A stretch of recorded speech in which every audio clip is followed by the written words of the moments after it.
ये आंदोलन गांव-गांव तक पहुंच चुका है, घर-घर तक पहुंच चुका है।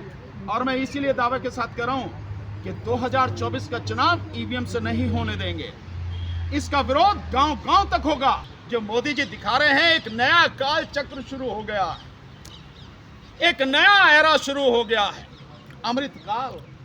वो जो अमृत काल है ना, मोदी जी एक बार मैदान में बैलेट पेपर से आ जाओ, वो सारा अमृत काल जो है ना, सब यहीं धरा रह जाएगा। ये है कहानी, ये बेईमानी है, ये है खुलासा जो हमने आपको कहा। जो हम लोगों ने कदम उठाया है, हमारा कदम सही है या गलत है, जनता इसको किस तरह से देखती है, उसके लिए मिस कॉल का नंबर हमने दिया है।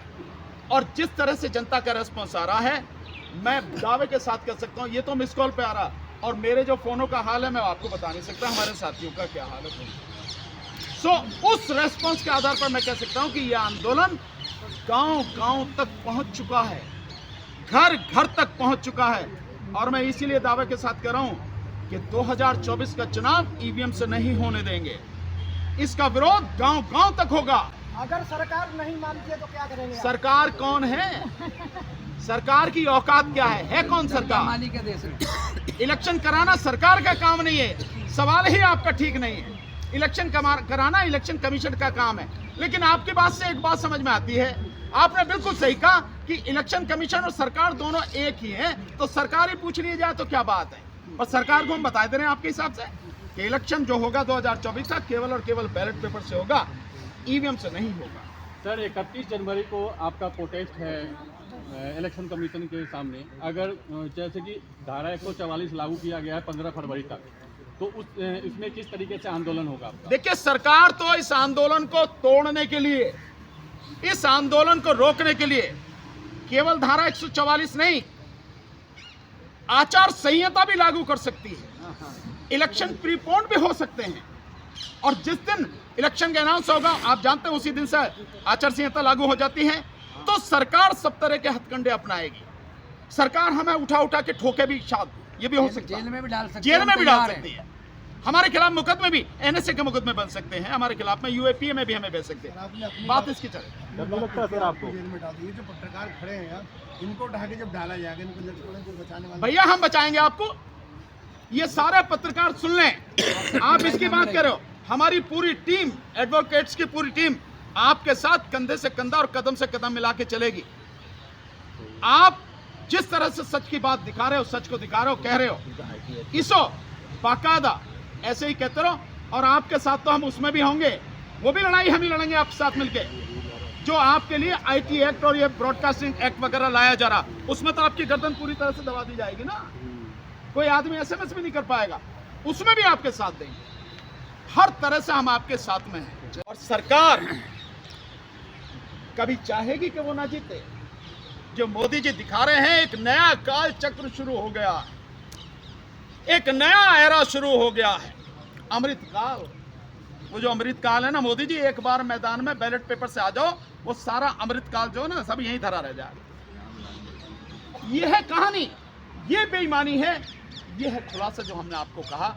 अब सारे के सारे साथ एक चीज़ और मैं स्पष्ट कर दूं, जब से हमने ये ईवीएम का खुलासा करना शुरू किया है और पूरे देश में जनता जागरूक हो रही है, इस मुद्दे पे सड़क पे आ रही है, इसका एक परिणाम और हुआ है कि जब 26 जनवरी से कुछ दिन पहले धारा 144 लगती थी दिल्ली के अंदर, चूँकि दिल्ली में 31 तारीख को इलेक्शन कमीशन ऑफ इंडिया का घेराव की कॉल पहले से दी हुई है, तो बीट परेड होती है 29 जनवरी को, तो हमेशा धारा 144 29 जनवरी तक रहती थी। इस बार धारा 144 15 फरवरी तक लगाई गई है, ताकि देश के लोग ईवीएम के खिलाफ आकर इलेक्शन कमीशन ऑफ इंडिया का घेराव ना करें। लेकिन हम स्पष्ट कर देना चाहते हैं, जिस तरह की गुंडागर्दी केंद्र सरकार कर रही है और होम मिनिस्टर के इशारे पे जिस तरह पुलिस कमिश्नर ने धारा 144 लगाई है, इससे हमारा ये दावा और मजबूत हो जाता है कि ये ईवीएम के खिलाफ ये नहीं चाहते कि आंदोलन खड़ा हो और लोग आकर सड़कों पर उतरें और लोग आके इलेक्शन कमीशन का घेराव करें। लेकिन देश के लोग हर कीमत पर अपनी वोट को बचाने के लिए रोड पर उतरेंगे। एक चीज मैं और बता दे रहा हूं इसी में, इनकी बात को आगे, कि वो जो धारा 144 थी पहले 31 जनवरी तक लगाई गई थी, उसके विषय में हम क्यों कह रहे हैं? हम 22 तारीख को जंतर मंतर पर प्रोग्राम करना चाहते थे। जब हम एप्लीकेशन लेके गए तो उन्होंने कहा कि 15 तारीख से लेकर 31 जनवरी तक धारा 144 लगी है, हमें परमिशन नहीं दी गई, हमें मना कर दिया। हम कोई बात नहीं, 31 के बाद कर लेंगे। 31 के बाद ये सारी चीजें जो आपके माध्यम से पूरे देश भर में पहुंच रही हैं, सब देख रहे हैं, इलेक्शन कमीशन सब वॉच कर रहे हैं, सब तक जारी है। उसके बाद उसको 15 तक बढ़ा दिया। असर ये है, पहला वो लेके घूम रहा गली गली, और अब असर ये है। और अब एक चीज जिसके लिए मैं आपको जितना धन्यवाद दूं उतना कम, और आपके साथ साथ से देश की जनता, वो भोली साधारण जनता जिसका हक लगातार मारा जा रहा है, वो मतदाता जिनका हक लगातार छीना जा रहा है, चोरी किया जा रहा है जिनका वोट, उनको मैं धन्यवाद देता हूं। हमारी पूरी टीम दिल के साथ उन्हें धन्यवाद देना चाहती है। हमने अभी अभी जो इंफॉर्मेशन मंगाई है, जो 4 दिन का, पिछले 4 दिन का जो डाटा है हमारे पास में, जो मिस कॉल आ रही हैं, उस डाटा को मैं आपके सामने रखना चाहता हूं। वो 4 दिन अभी हुए नहीं हैं, वो 4 दिन भी 7 बजे होंगे, पूरे 4 दिन जिसको बोलेंगे, और रात में जो बंद रहता हो, बाकी जो लगातार कॉल आ रही है वो डाटा मैं आपके सामने रख रहा हूं। वैसे तो वो डाटा जो कॉल लगातार कर रहे हैं, क्योंकि कुछ लोगों को जानकारी नहीं है, यहाँ जो हमारे देश में जो बेचारे मतलब साधारण लोग हैं, उन्हें पता नहीं कि कॉल कर रहे हैं तो कॉल कट गई तो उसी समय काट हो जाना चाहिए कि भाई अब हमारी कॉल चलेगी, लेकिन वो लगातार कॉल कर रहे हैं। और लगातार कॉल करने का ये है कि जितना एक्चुअल में नंबर आए हैं, कॉल उससे कम से कम 8 गुना ज्यादा, ये स्थिति है। और जो कॉल अब तक आई हैं इन 4 दिनों में, इसके पीछे का जो 5 दिन का डाटा है वो अलग है, लेकिन इन 4 दिनों में जब से हमने सॉफ्टवेयर डलवा के जो सिस्टम है इसको अपग्रेड किया है, 4,65,000 यानी 4,65,000 लोगों की कॉल एक्चुअल में जो कॉल है, और ये कई बार कर रहे, तो मैंने बताया आपको 8 से 10 गुना ज्यादा है जो लोग कॉल कर रहे हैं जिनको मालूम नहीं। सो 12,70,000 ये ईश्वर जी हैं, ये देखते हैं जो टोटल अब तक मतलब लोगों ने उस पर किया है 12,70,000, लेकिन 2-2, 3-3, 4-4, 5-5 बार जो कर रहे हैं, टोटल जो उसका आंकड़ा आया है वो 4,65,000 लोगों की कॉल अब तक रजिस्टर हो चुकी है, और उसको भी अगर कर लें तो 5 लाख के पार हो चुका, जो लोगों के लगातार मिस कॉल के आ रहे हैं।